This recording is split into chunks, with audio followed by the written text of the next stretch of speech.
This episode of our This Week in XR podcast is sponsored by Zapper. Zapper is one of the world's leading XR companies. Over the past 12 years, they've won numerous awards for memorable campaigns. They've democratized AR by making tools and SDKs that anyone can use. And they created Zapbox, the world's most affordable mixed reality headset. Most recently, Zapper worked with Unilever to create an enhanced QR code called Accessible QR, which enables packaged goods to speak to the blind and partially sighted. If you're thinking XR, give the team at Zapper a call or visit zapper.com to see how they can help you on your XR journey. Good morning, everybody. I'm Charlie Fink. I'm here with Ted Schilowitz for This Week in XR. It's January 12th, 2024. And CES is ending today.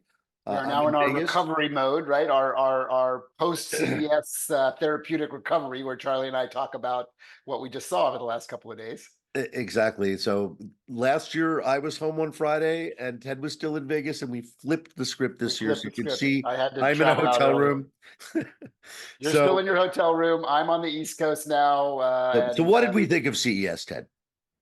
I thought it was a good CES. I mean, I gave 2 talks. I think you gave a couple of talks, right? And it was interesting. I think I would say, and look, we had Gary Shapiro on last week, who runs CES, which was kind of a coup that we were able to get him. Of all things in the media sphere, we were able to get Gary on our cute little podcast.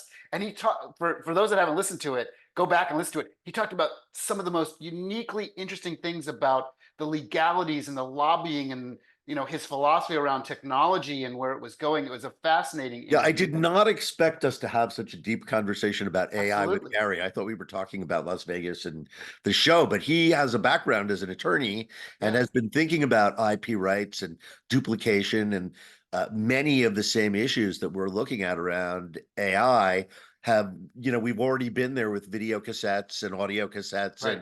And, how do you compensate the industry for the duplication of audio cassettes, right? And so they had the blank tape manufacturers paying a royalty on the assumption that most of what they were creating was going to be used to illegally duplicate recorded music. Yeah, so his insights were tremendous. I think you and I were just like, wow, he's really insightful because he's got this deep, rich history of understanding what the existential crisis that's going on right now with IP ownership and inspiration. And, he's a very positive, kind of forward-thinking guy that really understands this in a way that isn't restrictive. He's all about don't restrict it. Let's figure it out. It was really amazing. So Gary, in a way, like us, he's a futurist who is a pastist. Mm-hmm.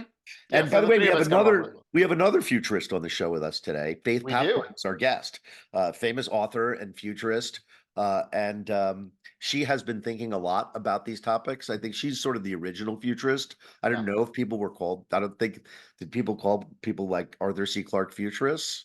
No, they were authors, right? Yeah. So, Faith was kind of the original futurist because, and I think she introduced corporate America to the sort of long-term thinking about culture as a way to guide corporate strategy. Yeah, and got a lot of things right in her book. So she's she did. And when her first book came out in 1990, the C-suite people at Disney, where I was working at the time, went absolutely bonkers because it was such a fresh way of thinking about consumers in the marketplace. Yeah, it'd be fun to talk to her. We're excited about it. So my CES, let me give you a couple of high points. And also there was news outside of CES this week, which we should probably hit on too. But CES this year struck me as kind of meh. There was nothing real. I mean, first of all, my beat, AR, VR, metaverse, was it's no longer special. Didn't hear the word metaverse once. The XR area was a little smaller than it was. A little more mature, right? It feels like there was a culling of the herd. We're not special anymore, Dad. Yeah. I thought CES, I would say, was kind of right size this year. It didn't feel overwhelmingly busy, but there were definitely people there. Eureka Park was still packed to the gills. Yeah. But it seemed like, and Gary mentioned this too, it seems like there's a right amount of attendees to CES, and they keep experimenting with how many people do they really want to come to this thing. And I think they kind of got it sort of right with around 100,000 people. It doesn't Well, really they warrant having. sold 130,000 tickets, Gary Yeah, told so let's say us. 100K actually came, and whatever. It's Yeah, not a but big then you have deal. a lot of people who roll in and just buy a ticket Right. when they get here. So I would, it felt about like 130,000 people to me. Maybe, yeah, but I just didn't feel like it was ridiculous to me. Yeah. You got Vegas to is see so, stuff. the scale of Las Vegas is so huge now. Yeah, There's so many of these, 1,000 plus room hotels that and the spaces, the common spaces, are so big. I'm staying at the Fontainebleau, and hmm the common spaces are, they're 3, 4 stories tall, enormous. Yeah, tall, enormous and pieces of concrete. I mean, I'll tell you what, I put in 30 miles in Vegas in 6 days. Yeah, it's a usually a 10 mile a day thing for me. That's about Oh, what it is. Yeah, 10 miles oh. of steps. So, so that's now AI. I thought this was going to be the year of AI hype, right? Mhm. AI hype. The metaverse hype has been so bad at CES that it was almost embarrassing the kinds of things people were trying to tie to the metaverse. And I expected the same thing from AI this year. And I didn't really find it to be so. I didn't think that we are not at peak AI hype. I Yeah. may have said I thought we were headed for peak AI hype, but we're not close yet. Well, it certainly wasn't overwhelming like last year when everybody had to like stick metaverse on their company moniker or else Yeah. they weren't going to get attention. But I was walking around with one of my team members from Paramount and one day, and we did, of course, have some good comedy around. Oh, look, there's an AI backpack, and I was like, Yeah. okay, AI has definitely jumped the shark now. And it was this little Asian startup that basically built an app, probably using Midjourney or whatever. They didn't tell you what it was, but it was some open source AI thing that was out there. And all you do was just a little LED screen on the backpack, which we've all seen those little cheesy backpacks, right? But their little hook was you take your smartphone and you can build your little AI image, and you hit a button and it uploads to the back of the backpack. So nothing particularly amazing, but the way they marketed it was sort of adorable. It's like AI backpack now coming to you. It's like, okay, there we go. So I thought the XR glasses there were fewer of them this Yeah. year. Many companies not present, only one or two new players. And we can talk about them in a bit, but of course the dominating presence in that area was Xreal. They had their biggest booth ever. They were celebrating the success of their Air glasses, hmm Xreal Airs, which are uh, screen replacement device. They're a Screen extenders. Yeah. yeah, screen extender, wearable monitor. Right. Takes your That phone and links it to the headset. correct. So they pivoted away from the Unreal Light, which was a 6 DoF true AR Magic Leap type of experience that was incredibly janky and it didn't Correct. really work. And so they pivoted to the Air, and they've sold 300,000 of it. It saved the company. Right. That was very, very smart, right? To say, okay, wait a minute, let's get rid of really the complicated parts of the technology and get the display part right. Right. Right. And let's take something people are doing, consuming media, playing games on their phone, and make it better by giving them a big screen experience. So what is the next step after that?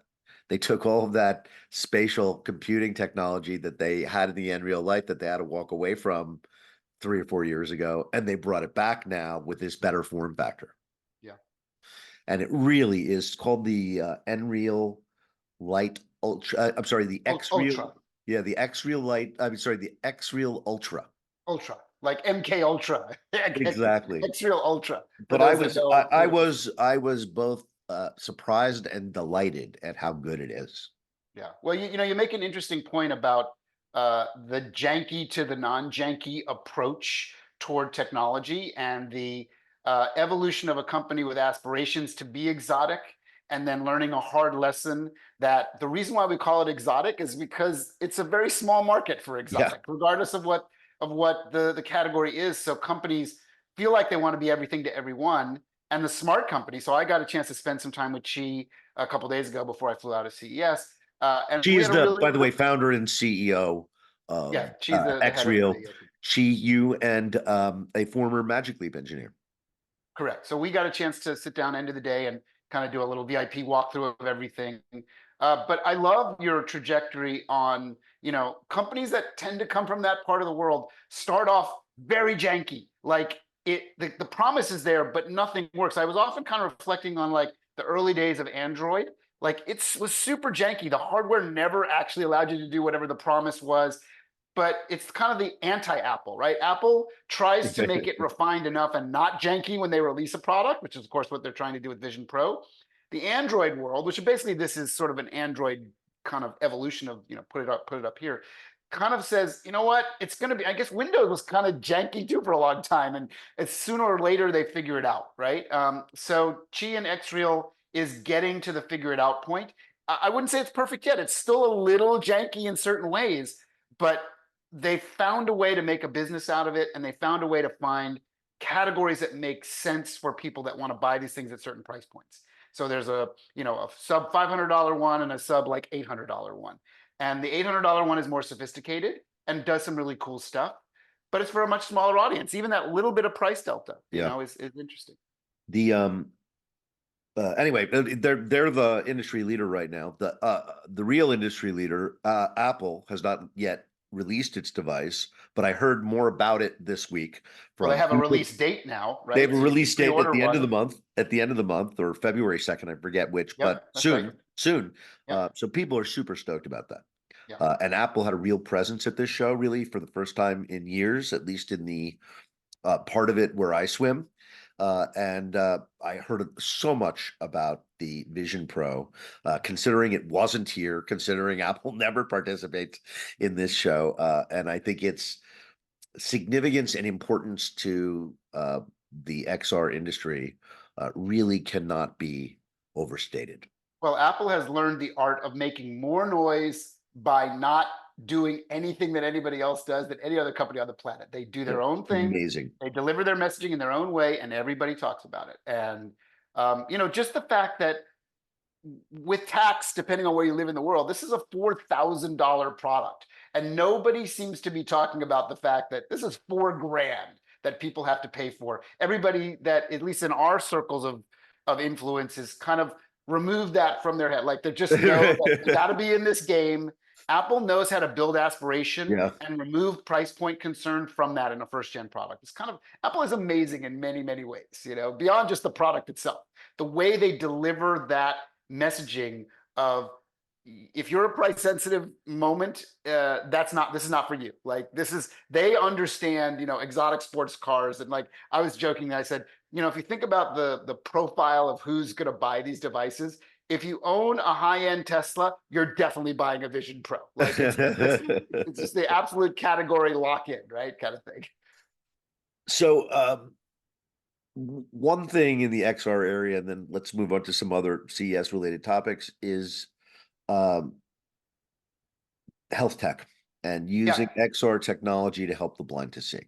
Right. You can use computer vision and LiDAR scanning and things that obviously somebody who's vision impaired can't do for themselves, but using things like AI and computer vision, the world can talk to blind people. Sensors can talk to blind people and help them navigate the world. And that's just one example of the health tech. But I just thought health tech at the show in our XR, using our XR technology, but also many other new technologies, and integrating them into wearable devices for people who are handicapped in some way, was a real thing at the show. This I saw a lot. And you speak about Eureka Park. I saw a lot of that kind of technology coming from startups. Me too. I found an interesting area that is now, to your point, starting to become a category in terms of the fall detection and health detection of older people. We all remember the little button, "Help me, I've fallen, I can't get up." Old people don't want to wear that. Young people don't want to wear that. Like nobody wants to wear that. So there's been a whole new category of using these IoT sensors and cameras at a very low cost to basically make your home into a smart sensor environment. So your parents, your grandparents, as they get older, you can install these things. It's kind of like installing a Ring or Nest system, but what it's doing is it can track, where you are in the world, and it can do fall sense and fall detection and automatically call 911 or call your relatives without you having to physically wear the device. And I thought that was and it's not just one or two companies that were showing at Eureka Park. There was a whole category of folks doing like areas of this that made sense. And I thought that was sort of inspiring to me from a way CES kind of, builds on technology trajectory. So we had some fun going to the Sphere. And for Hmm. those of you on the show who do not know what the Sphere is, it's a giant geodesic dome, if you will, made out of LED screens, both inside and outside. Right. Was created by MSG, the company that owns Madison Square Garden and other venues, and it was built to be sort of the ultimate uh, concert and entertainment venue. U2 opened it up. They were there for 4 weeks. I think it would be an amazing place to see an act like that with the graphics running around the ceiling, animated graphics running around the ceiling. Uh, it's really exciting technology, and when you see it from the outside, of course, it's astonishing, right? Because it's this stadium-sized screen, and I don't mean the screen inside the stadium. I mean the entire stadium is the screen. Hmm. So it's extraordinary to look at. And we saw Darren Aronofsky's film. I don't remember the title of it. It was made specifically. Postcards from Earth, I think it's called. So it's made specifically for the dome. Yeah. I think it costs $100 to go see it. Yeah, So, it's an expensive movie, but it's worth but it. Yeah. well, I'm not sure it was worth it. I don't think it showed off. I don't think it showed off the Sphere to its best advantage. Uh-huh. I thought it felt a little bit like an IMAX film, Hmm. right, with many of the same motifs, and you get a big oh wow at first, like you do in IMAX, but then after a while, you're just watching a movie, and the movie itself was kind of meh. The and I just don't think because I think it was trying to take another genre and put it into, sort of out of context inside. Would have been much more at home in an IMAX theater than it was in the Sphere. So I think the Sphere has great potential. It is so big, it is so expensive um, that I don't know how they will ever. It cost I think $2 billion, $2.5 billion I to think over thing. that by the time they were done. Well, they had to split off and make a separate company from Madison Square Garden from MSG because it was basically such a cost draw that the expense draw on the company that they literally had to split apart to keep the thing going.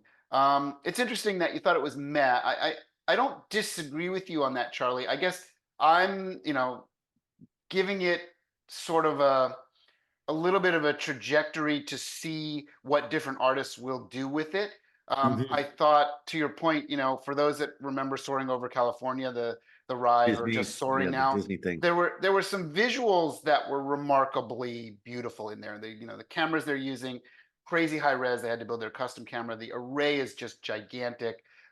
My sort of, and I don't know if this is necessarily a critique or just a sort of postulation on it is my awareness of size was really interesting because size is a relation to how far you sit from a screen, right? So because the venue itself is so large with like 19,000 people, of which they put 5 or 6,000 in for the movie, you have to make the screen that physically large to achieve that objective because you're sitting so far away from it because the venue is so big. But in actuality, the experience in a proper IMAX auditorium, which has now got deep lineage, or a slightly smaller venue that understands these dynamics. I think there's going to be a lot of people and other companies that learn from what is the right size to build a venue using technology that wants to immerse you in the experience.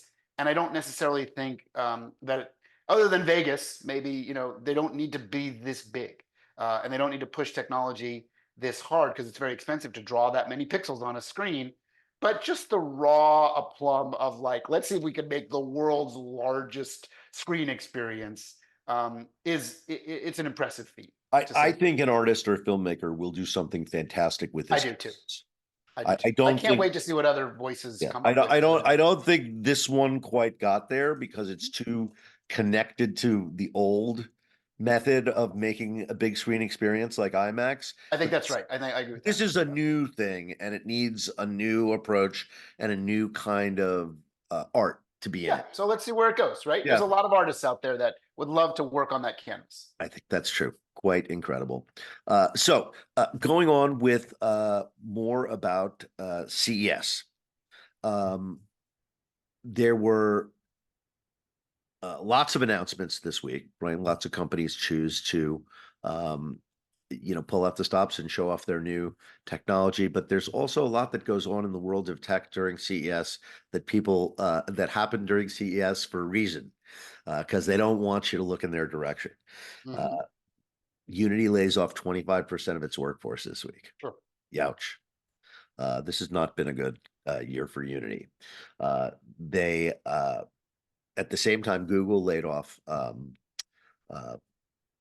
almost 1,000 people, and 1,000, right? Yeah. many of them, right, which is nothing to Google's 180,000 person company, but they were all many of them in the AI hardware group. Right. There were engineers and engineer AR, sorry, managers. AR hardware group.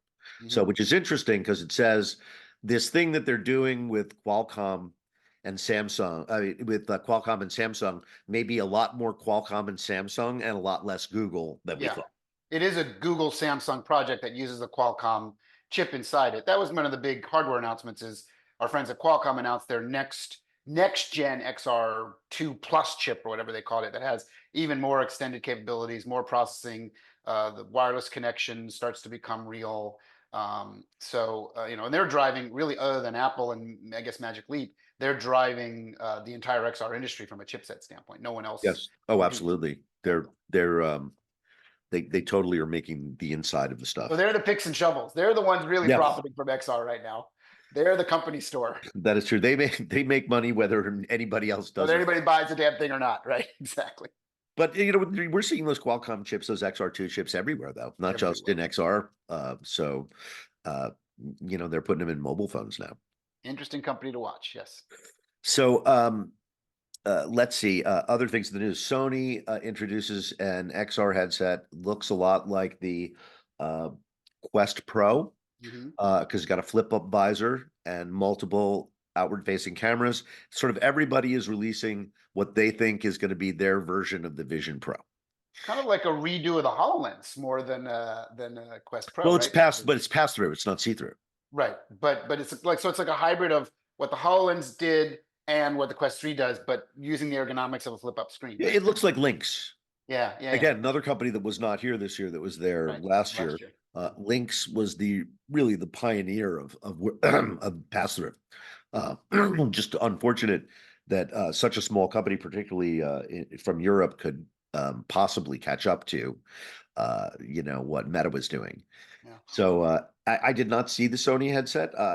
Sony has a very, very funny presence at CES Mm. and always has. They have a giant sort of pavilion inside of the convention center, but it's its own island. There's never anything next to it. You never walk from Panasonic to Sony. It's always its own sort of Yeah, kind of tucked off in the corner. Yeah, yeah, yeah. hermetically sealed giant Sony world where they've got Columbia Pictures and Sony Studios and they're Yeah. showing trailers for movies and they've got audio and video. I mean, I can't even get to the XR there. I don't even rate high enough to get To because get in you're there. Sony. If you're not CNN, go away. Right. It's very old. It's an old school company, but obviously very successful in many ways. Still with PlayStation now, PlayStation 5, and that ecosystem, being a giant profit driver for them, but largely kind of missed the wave of consumer television that has now been effectively taken over by Samsung and LG and Yes. many, many other Chinese Oh, and by the way, manufacturers. one other thing I should mention, we're headed. Faith is going to be on in any second, so I just want to get out there. LG was showing off their transparent TV screens, Hmm. and there's depth to them, so they feel really kind of a little 3D. But I thought it was quite extraordinary. I'm not quite sure where this is going, but it was both beautiful and very surprising. Yeah, that technology has been around now for a number of CESs, kind of tucked in the corners as well, because I think their initial thought was it's going to be used for digital signage and outdoor display and stuff, which some people have done. But now they're trying to make a consumer push that this will be the next TV you buy, will be this kind of interesting artistic thing that you can do other things and just watch TV. And clear when it is clear, that's black, like it goes into that's the new black of the screen. Right. So it's interesting. It was an interesting display they had set up to Yeah. say maybe this is a consumer touch point now. Yeah. And they did a lot with smart home too. It's crazy expensive, so no regular Yeah, of people are course. going to buy it right now. But I'd be interested to see where that's going to go. Yeah, All the right. Well, someday. let's bring on Faith. We could talk about CES. for another 4 hours. I'm gonna try and get home to LA and write my roundup while watching football this weekend. So I'll share that with you guys next week. If you are at CES or someplace traveling, safe home. Have a great weekend, and we'll see you back here with Roni. Let's get to Faith. Hi, Faith. Welcome to This Week in XR. Thank you for joining us this week. Oh, how are you? I'm still in Las Vegas. Ted is Yeah. on the Oh other my side of the God. country. What a show that was. Crazy. Cray cray. Yeah, So it was you were good. you were there on behalf of our friends at Proto, who Yes, have I the was. this amazing sort of box, holographic box that shows people photorealistically in real time, appearing to be volumetrically present where they are remote. You can do the commercial then. I've been following them for quite some time. It's Oh, a really? very, very exciting product, particularly if it takes you by surprise and you're seeing it live. I know, it's wild. So you were Well, here, you were here representing them. You just joined them, I guess, as an advisor. Well, no, yeah, that and a little bit more. I met them a couple of years ago and I was very impressed. As a matter of fact, I was saying, like, this seems like the thing before the thing called time travel. And I just loved it. And they asked me if I would be, I've never done this before. You know me a long time. Um, I would be their futurist, like mainly advise them as a futurist. So I said, yeah, because I really believe in this thing. I think it's just amazing. And I don't know. I think it's truly the future. We work with so many CEOs, Fortune 200 companies at Brain Reserve. That's what we do. We help them see what's coming. And one of the things about these mainly guys that we work with is they have really rough lives because they have to they go Abu Dhabi, they go to Japan, they go to literally had them fall asleep like at a dinner, and this enables them to actually be there without being there. Mm, And and another thing it enables them to do, how does a person that is this chairman of like 4 or 5, 6,000 stores really make its people know, hey, I really care about you. I'm here, even if he does care about them. So he can do these big town halls, very impersonal. But this really could allow him to be in a store, have his people gather around, be able to see them and talk to them, and three-dimensional body. It's all yeah, fun unless you try to yeah. stick your hand in the box. I mean, Yeah, Faith, we often, Charlie and I often talk about breaking what we call the time-space continuum of, the physicality of life, and up until fairly recently, the need to be in the same time zone, in the same physical space.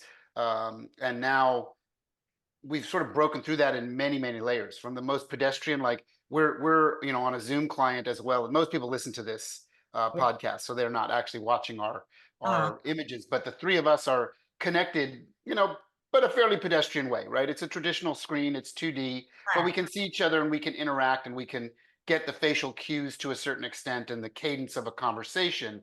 But what you're working on, Google's been working on this too, with something called Starlight. I think, Charlie, we mentioned it in Yeah. yes. the panel where we had one of our friend Aaron from Google, and I've used that Starlight system a couple times, and it's really interesting because you're at full size, like your actual body size, right?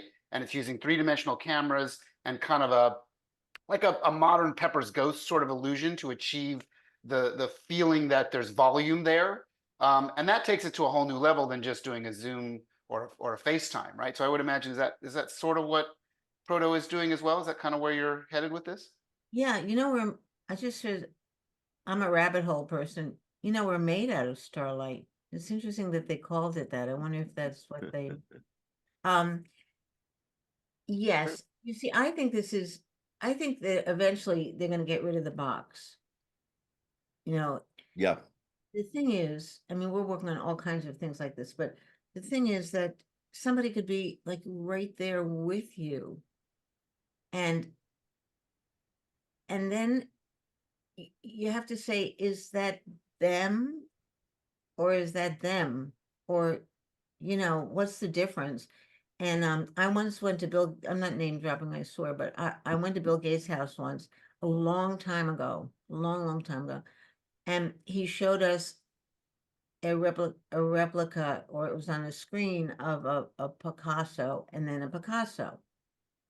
And he said, can you tell the difference? You really, I mean, I'm not an art critic or anything, but you really couldn't tell the difference. And he said, so, and it's weird. What is the real Picasso? That's what started my mind on this. This is 20 years ago. And I'm saying, like, isn't that enough of the real person being there? Yeah, I think it's a very interesting discussion. Talk about going deep down a rabbit hole. The idea of Go right ahead. actually being in person with someone, there's a nuance to that connectivity when you're with a close friend or Yeah. your wife, your mate, your partner, that transcends just what we're doing now, or even the most sophisticated video technology or spatial technology version. But we get closer and closer to the end game all the time. To the point where modern, younger people younger than us have essentially like removed phone calls from their entire sphere of existence, right? Yes. Yeah. Because they want this in some way, shape, or form because it's a better representation. And then on the most exotic sides, like what you're working on, what Google's working on, what Apple is likely working on with something around the Vision Pro and their way to, video, like FaceTime is obviously a big part of their ecosystem, right? Yeah. And there's no doubt that Apple will do something around the evolution of FaceTime with the Vision Pro. And they showed some inklings of that with the idea that you're going to put the device on with all the internal cameras. It'll scan your face and build a representation of you that you can then represent, because obviously you're wearing a box on your face. So they have to do that in some way. But it's interesting that you're thinking about that. I'm thinking about hardly anything else because it's become impossible to live because you have to be so many different people to so many different people. You have to do so many different things. You have to kind of accomplish so much and be everywhere. So in the beginning, to tell you the truth, my primitive thinking was avatars. Okay, nice avatar, and it can go and do my thing. And, it's some kind of blend of that where, well, that's the next step of Proto. This you want to call it representation? I keep asking my clients, we deal mainly with like Fortune 200. We help them see what's coming. They say to us, that's not true. This is my life. That's not true. I go, no, this is coming, watch out. You're on like this road, this, no. And then, of course, then it comes. So I really think that this is part of, as I said, time travel, being, let's say, a parent that can be at school, at work at the same time. And I also would say, and I bet you, just knowing you a little bit, Ted and Charlie, take the artificial away from intelligence, please. That is just something to make we humans feel like comfy. It's not artificial at all. Charlie and I would 100% agree with you about that. I love you guys. I'm coming there. I am so lonely here. What? And they go, no. And somebody said, I forget what it was, somebody very, very smart said, and it's the last machine humans will have to build because it will keep, building itself. It sounds like a movie, not a good movie, but it sounds like a movie, but it's actually happening. Charlie, should we back up a step? We often do this with people that are really interesting and intriguing. We go to like third base as opposed to starting at home plate and then trying to get to first. Should we back up a step and have Faith give a little arc of your career and your personal journey and what you're doing? I'm sure the listeners are like, she sounds fascinating, but Charlie and Ted often forget to ask the first question. Yeah, she's great. You guys are having a great conversation. Who is she exactly? Yeah, exactly. Who is this person? We gave you a short intro at the top of the show, but Ted is right. It would be great. It would be great to hear. It's right here. I have to get it. I cannot tell you my histoire without my coffee. Okay. Okay, I've got mine. here's a cup that my daughter made when she was 3 years old. She's 25. Oh, that's cute. Anyway, I have here's one thing in my history. I have two adopted Chinese children. 125, 119 now, because I was actually raised in Shanghai. It's not quite a because, but it kind of makes a little sense, teeny bit. And my father was head of the CID, Criminal Investigation Division of the U.S. Army, Hmm. CIA, right? So it's not like, people announce, and now I'm in the CIA, but, we thought he was. And so he was a criminal lawyer. My mother was a negligence lawyer. So that explains me to some degree, because my father and I used to sit around the table, and like our happy place was, what's the perfect crime? So we would discuss, like, what's the perfect crime? What's the worst criminal? He was fascinated with that. By the way, the perfect crime looks like an accident. And my father died in an accident. So, yeah. Ooh. Anyway, but I grew up in the East Village after Shanghai. I wanted to be an actor. I went to performing arts. I studied, acting and everything. My parents said it's ridiculous. I went to NYU. They said, you're going to be a lawyer. I go, no, I'm not. Yes, you are. No, I'm not. But, my father, as I said, disappeared in the middle of this. So I, kind of got into communications, and I don't like to work alone. I'm the opposite of a loner. So I always had a group, like my friends, my team, people I knew, like a kitchen cabinet. And that became Talent Bank. That's 10,000 futurists we have in our bank. So if you ever need another futurist of any kind of futurist, I'm the librarian for this. And I started Faith Popcorn's Brain Reserve. And it took quite a while for people to understand, like, what is that? And still, and what it is a study of what's coming and what it means to actually we do consumers, what it means to people that buy things. That's really our practice. But my fascination is just the first part, what's coming. So, we our predictions, you can look back. I wrote 4 books just so I could benchmark, because writing books is not fun at all. I You know, agree, 100%. did you write a book, I Charlie? yeah, I wrote. I've written 3 books, 4 if you count the one that wasn't published, and I hated every minute of it. I love being an author. I love having written a book, but Yeah. sitting there and actually executing is tedious and takes a long time. And sort of when you're in the middle of it, it's hard to do anything else. And you don't make any money. That's the Well, bonus. yeah, and nobody reads your goddamn book, but it is the I fact can't, of the I, book. It I is the can't tell you fact the of the book amount that of, matters. I can't tell you the amount of times, countless times, people have said, you should write a book, Ted. You've got an interesting little path. And then my friend No, Charlie and everybody else that are close friends are like, you don't want to write a book. no, you Don't, don't. don't do it. No, but I'll say that I did write a book, Well, with you wrote a book, Faith. Let's be fair. You wrote a book when people did read books. book. I And then wrote a book when people were done reading books. So I think it's a little bit different because the influence of the written word uh, before uh, the internet washed over us was very different than it is today. And most people listening to this probably weren't born or don't remember when the written word and magazines and newspapers were the primary way we exchanged information, and it just exactly. isn't anymore. Well, So it's a very, very different world than when you wrote those books. well, I wrote a book. I mean, I wrote the Popcorn Report, which was like a mega book in 1990, and everything in the Popcorn Report eventually came true, which not only like gave me credibility, but spooked the hell out of me, because I thought, just kidding, kind of, imagining. So anyway, and then I wrote my best book, I think, was called Evolution, about how to market to females, which a typical response from a CEO was, oh, I got to give this all my women executives. I go, no, you know. So anyway, and then Adam Hampton and I wrote Dictionary of the Future. That's a very interesting book. It's an actual dictionary of the future, and we were very, very accurate about future terminology. So yeah, I wouldn't do it again, that was it. And then I don't know, Brain Reserve kept on going, and we try to figure this out for clients,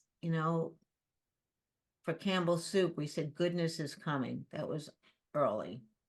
It came when, people would want companies to be good, and they had good, for example. We work with Constellation Brands, big alcoholic beverage company. That's a wonderful client. And I mean, we've worked with most of them, Amex, all of them. How early in your curve of all this study did you know that e-commerce in all its forms would literally change the world? Like I'll talk about this time-space continuum, right? The idea of breaking the idea of the physical need to go to the place to get the stuff. I'm curious, Yes, my P&G story. I got up and spoke there, I think a couple of thousand people. I said, everything is going to be ordered, online. It will be delivered home. It will eventually be delivered, not quite yet, almost here, into your refrigerator. Your refrigerator is going to be making lists. The supermarket will die. And, and they literally laughed, which was not comfortable. I said, okay, you're laughing now, but, I guess Bezos was thinking something like it, but it was very hard because it's very difficult. If you are in one technology or one frame, I make stuff for supermarkets, or I'm a supermarket. For you to imagine that one day people will be so scared of going outside of their homes, let's say, or or actually finding something better to do, that won't be necessary. It's very hard to see it when your flesh and blood and your careers and everything is around it. I think that's some of our hardest challenges with some clients, I know it's hard, but it's very hard to reinvent yourself. If I said to you, Ted or Charlie, become something else, anything else, it's like you'd start with maybe your physicality. What would you start with? How would you start? So it's so do you think that we're at the tail end of the sort of traditional grid of pixels with an edge, aka a screen? yes. The way we hold a screen, we're all sitting on a screen now, we're looking at each other. Do you've got a pretty good sense of predicting this stuff out? How far away is it till the screen that we're using today seems completely like, we don't see CRT screens anymore in our world, right? That wasn't all that long ago that they were everywhere. The idea of a cathode ray tube, we all had Sony Trinitron TVs or Curtis Mathis TVs because we're older, right? But those don't exist at all anymore. That industry doesn't exist. Do you believe this sort of LCD, TFT, here's the pixels, here's where they start, here's where they stop? Is that sort of in your future mindset, and how long does it take to get there? Well, I would say it's in a way here, there's some stuff in the air that you can see. 3 to 5, that's probably short. 4 I think it's way longer than 3 to 5 years, but I'm just curious. 4 to 8, not that long. It's not, look, I'm not an engineer, but it's not like logical. It doesn't go 1, then 3, then 5, then 7. It goes 1, then 3, then 84. Right. Exponential curve, Yeah. When we get it right. Yeah. And because this is a pain in the, it takes up so much room, it's silly. And I think that's gonna go very fast. Yeah. And I think, the supermarket thing, supermarket people like say, well, that's where women socialize. Like, I don't know. Not anymore. Not anymore. Not anymore. Not any ever, by the way. Not any ever. So it's just a classic underestimation of, your consumer. It happens everywhere. Like people wouldn't stop smoking, or now people wouldn't stop drinking, or people would, we're not as smart as AI, but we're pretty smart. And, things occur. Well, we're not as smart as AI because AI takes the collective of all of us and synthesizes it and allows it to just be accessed. That's why it's just the evolution of what search has become. The fact that we have a device that connects to the world's knowledge base at the tip of our fingers, in our hands, and why people think it's such a huge shift to turn that into AI. That was no shift at all to me. It's just, of course, the evolution of the cloud is you have a repository of information. people figure out better and better ways to access that information. And a large language model is just that. So I'm curious if you Exactly. agree with Yeah, that or disagree with that. that's absolutely true. But the thing I think we weren't counting on is it exceeds what we all know. Yeah. It knows the next thing, and then we start to wonder what it knows and want to know what it knows because it's ahead of us. And that is more than collective knowledge. And then, you know, this whole, I mean, they try to suppress this, but that these kind of, whatever you want to call them, robots, I don't want you to think, I know you don't, but of the Tin Man, it's not like the Tin Man, like, you know, robotic thinking. They can be sentient. I mean, they've seen this in labs, they've seen this, they just don't want to think it. And I can understand, you don't want to be outdated as a human. But first, we're going to have a lot of fun with chat. And isn't it great? Isn't it super that we can ask it any question, not have to do a lot of homework, which I personally hate homework, you know, so like and then it like says, you know, your boss writes you like a note that you have been replaced, but they call it something else, you know. What do they call it? Your job is Repurposed. You're going to be repurposed. repurposed now. Yeah.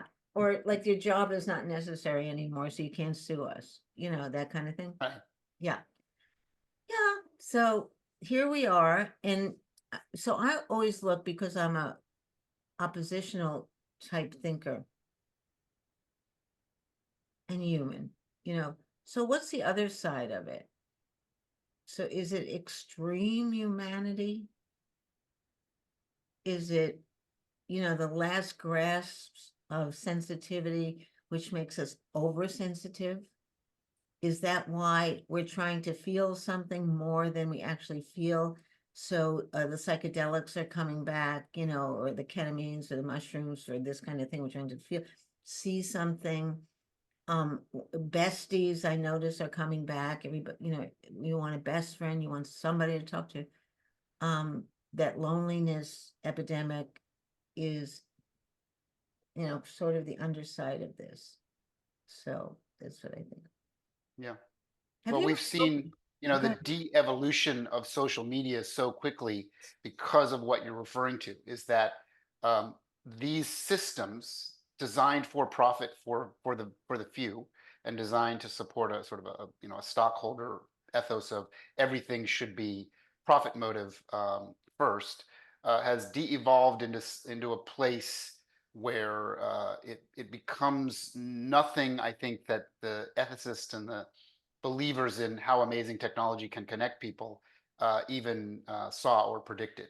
So while your side of like, look at the amazement of what happened with e-commerce, do you have thoughts on look at what I would call the de-amazement of what happened with social connectivity over the internet, and the democratization of information turned the lack of substance and the lack of honor around information into a business. Some of the biggest businesses in the world. So I don't know if that Yeah. You reflects know what what you I'm mean. noticing, and I mean, it's a tiny prediction, but like I started to get together with a few people in what they call the club. I said, why is it a club? They think it's a club. It's just what they call it. It's just you know, do you know East Hampton or Sag Harbor or this area? Sure. Yeah. I live on the weekends, but now more and more in Wainscott, which is nearby. So this little club is on the second floor above a retail store. By the way, that's how I grew up. My grandfather had a retail store. That's how I learned positioning. Is the window not right? We'll change this. We'll put the ties here. We'll put the shoes there. You know, that's so. And a couple of us meet. You know, one is a guy that starts a lot of businesses. Another is my friend Michelle Evans. She was head of HR at Facebook, but she couldn't bear like the whole, you know, thing, you know, this. Anyway, a couple of really smart people. And we don't even know why we're together. And by the way, 3/4 of them, I am not included, don't drink even. So they were sitting there and I'm going, oh my God, it's so good to be here. Oh my God. For the first 20 minutes, like it's so good to be here.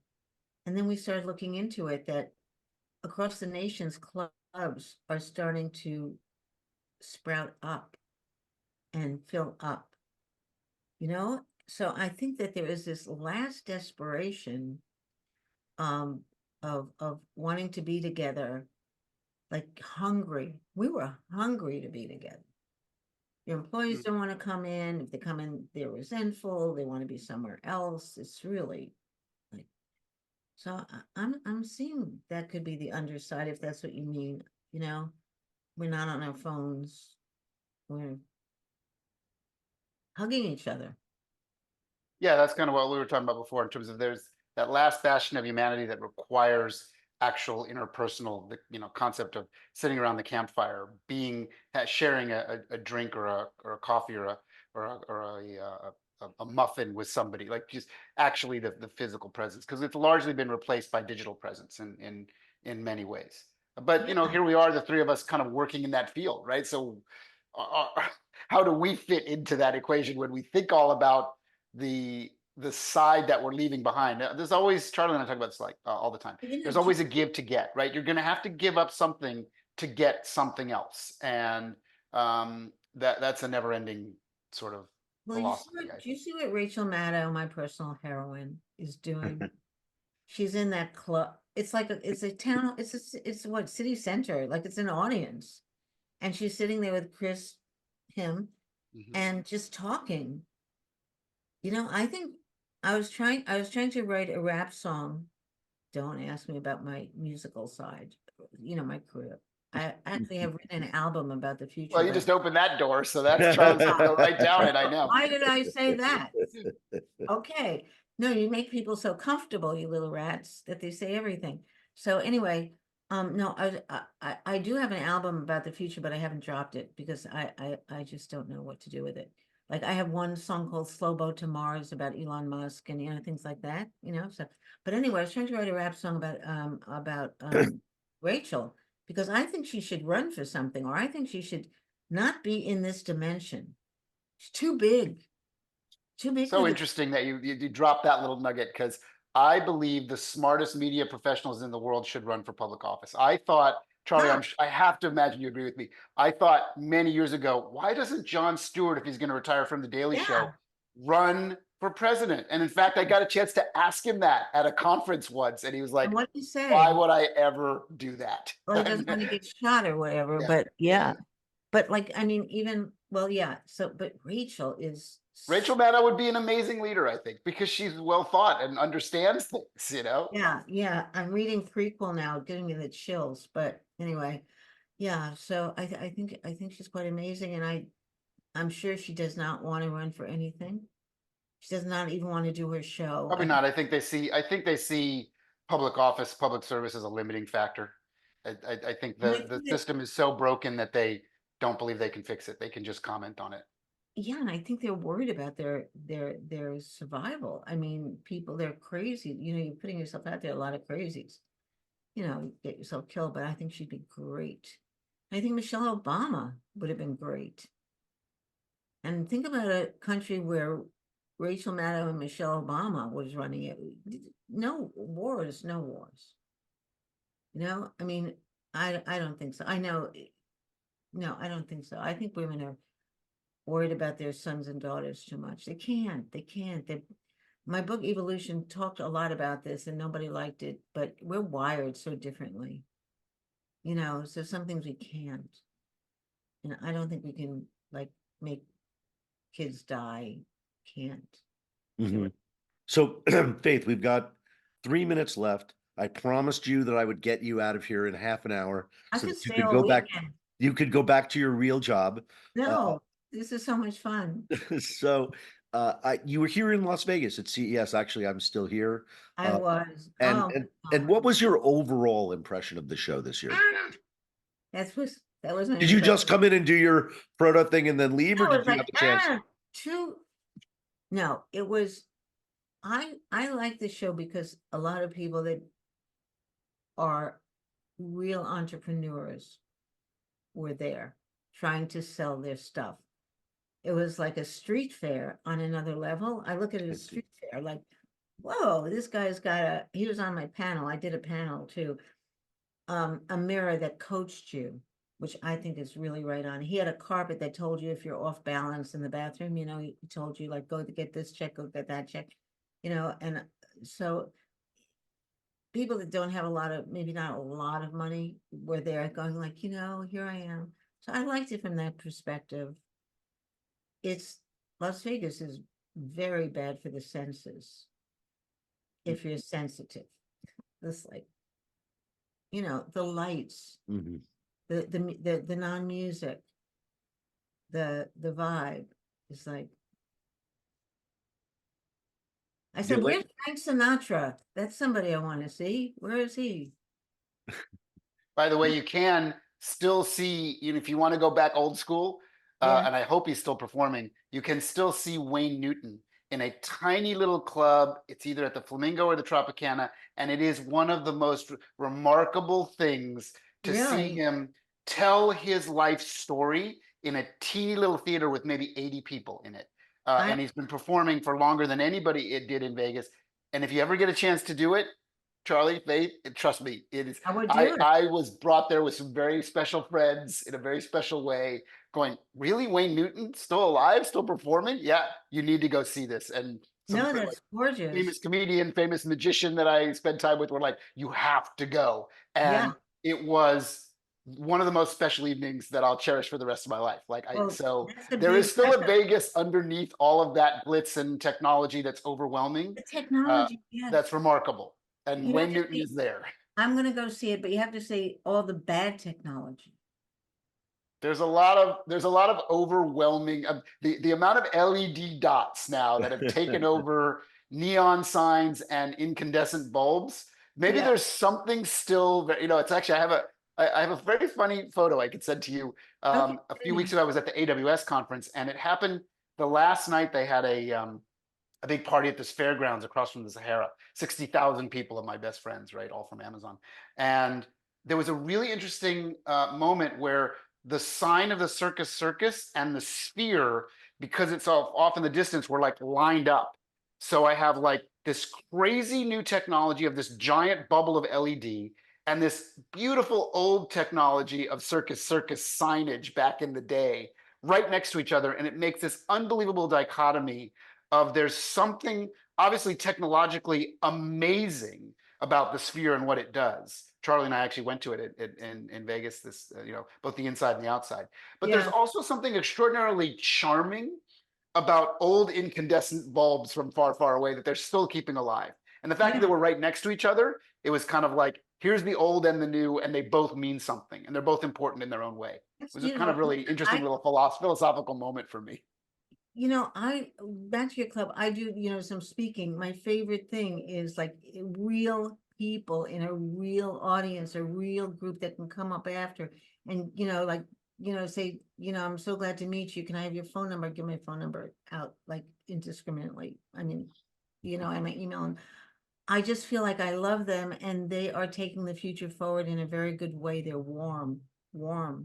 So Ted, I'm going to rush right back to Las Vegas. No, I mean, Next time you're there, go see Right. Wayne Newton. I promise I will. And can I tell you guys what a delight it is to talk to you? Can I tell you how different you are from most interviewers and podcasters? Oh, thank you. Well, we don't really think we're interviewing you. We thought we were just having a conversation with an It's old. our own little club. We Yeah, just, our just little kick club. it around.